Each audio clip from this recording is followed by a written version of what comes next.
When we think of Europe, our minds usually drift straight to the glitz of Paris, the wealth of Zurich, or the sleek highways of Germany. But there is another side to the continent that the travel brochures completely ignore. Tucked away in the east and the Balkans are nations fighting massive uphill economic battles. Today, we are looking at the 11 poorest countries in Europe. We aren't just looking at dry numbers. We are uncovering the historic shadows, deep political ties, and surprising local realities that keep these nations trapped in the financial slow lane.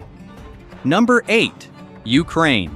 We start with a country that should, by all accounts of natural resources, be an absolute economic powerhouse.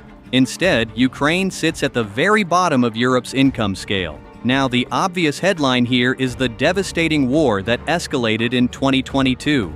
It smashed critical infrastructure, paralyzed major shipping ports, and displaced millions of its brightest minds. But if we look at the raw numbers, the structural problems started long before then.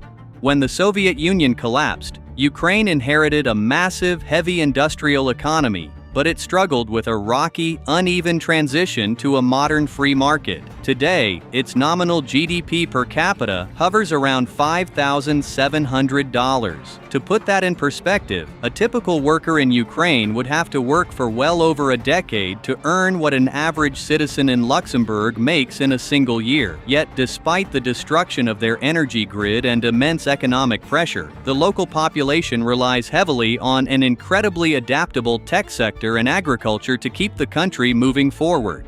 Number 7. Moldova. Right next door in Moldova, we aren't going to talk about wealth stats. Instead, let's talk about survival and the cost of a basic grocery run. When the Soviet system splintered overnight in the early 1990s, Moldova's entire economic foundation evaporated. The country plunged into hyperinflation so severe that the local currency lost its value almost daily. People who had spent their entire lives saving money suddenly found their life savings couldn't even buy a single loaf of bread. Factories shut their doors completely, and fields went unharvested. Stores were completely empty, and historical data shows that thousands of vulnerable families faced actual severe food insecurity, relying on basic garden plots just to survive the harsh winters. While the extreme hunger crisis of the 90s has passed, that catastrophic collapse forced the nation into a position where it is still playing catch-up today, making it one of the most fragile consumer markets on the continent. Number 6. Albania. Let's look at Albania from a completely different angle. The divide between what a government records and what actually happens on the street. If you visit the coastal cities of Albania today, you will see a massive, roaring tourism boom. Millions of travelers are flooding its beaches every single year. So why does it remain low on the wealth tier? The answer lies in the massive, hidden shadow economy. For decades, Albania was completely isolated under one of the strictest communist regimes in history. When it finally opened up in the 90s, a massive portion of the economy developed entirely off the books. Cash transactions, informal farm stands, and unregistered day labor mean that a huge chunk of the country's actual wealth never gets recorded by banks or tax agencies. Furthermore, while tourism brings in quick seasonal cash, it doesn't create the stable, year-round, high-paying tech or engineering jobs needed to lift an entire population into upper-class European wealth. Number 5. Serbia. Moving north, we hit Serbia. Let's look at this economy through a concept known as the middle income trap. Serbia has actually made significant leaps forward compared to its neighbors, but it faces a unique plateau.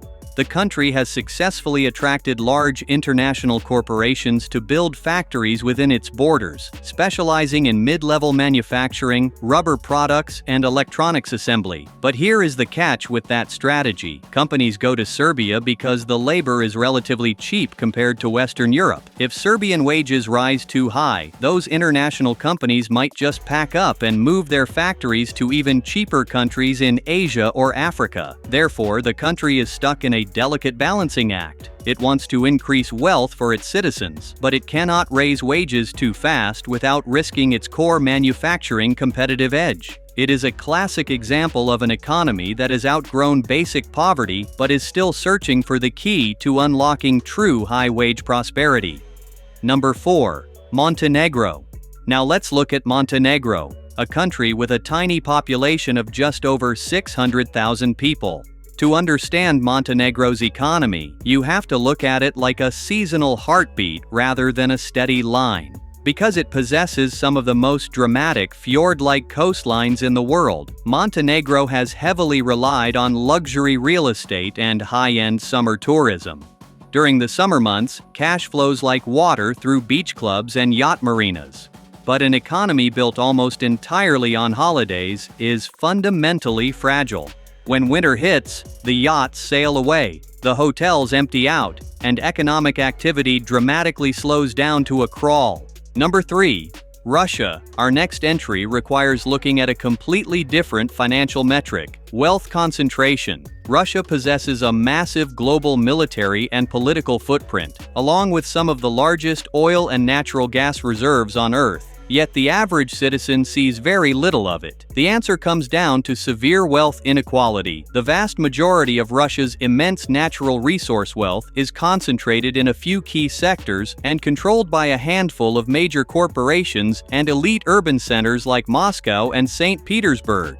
Once you step outside these elite hubs and head into the vast regional provinces, the economic picture changes completely. Millions of people live in traditional towns reliant on basic agriculture or aging, Soviet-era state industries. Furthermore, heavy international economic sanctions have cut off local businesses from global financial markets. Number 2. Bulgaria. Let's look at the unique reality of being the lowest income member of the wealthiest club on Earth, the European Union. Welcome to Bulgaria. Instead of focusing on money, let's focus on the demographic crisis. When Bulgaria joined the EU, the goal was convergence, the idea that open trade and European funding would quickly elevate its economy to match giants like France or Germany. And to be fair, Bulgaria has improved immensely. But being inside the EU created an unexpected side effect: absolute freedom of movement.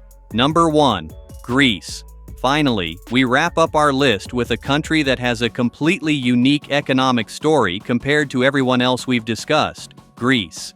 To understand Greece, we have to look at the metric of national debt and the scars of austerity. Unlike the post-communist transitions of Eastern Europe, Greece's struggle is the long, enduring shadow of the historic 2008 financial crisis. After a massive sovereign debt crash, the country underwent years of intense international bailouts and strict government spending cuts, meaning pensions were slashed, public wages were frozen, and taxes skyrocketed. While the country has made an incredible economic comeback over the last few years, stabilizing its banks and boosting its shipping and tourism industries, the structural scars run deep.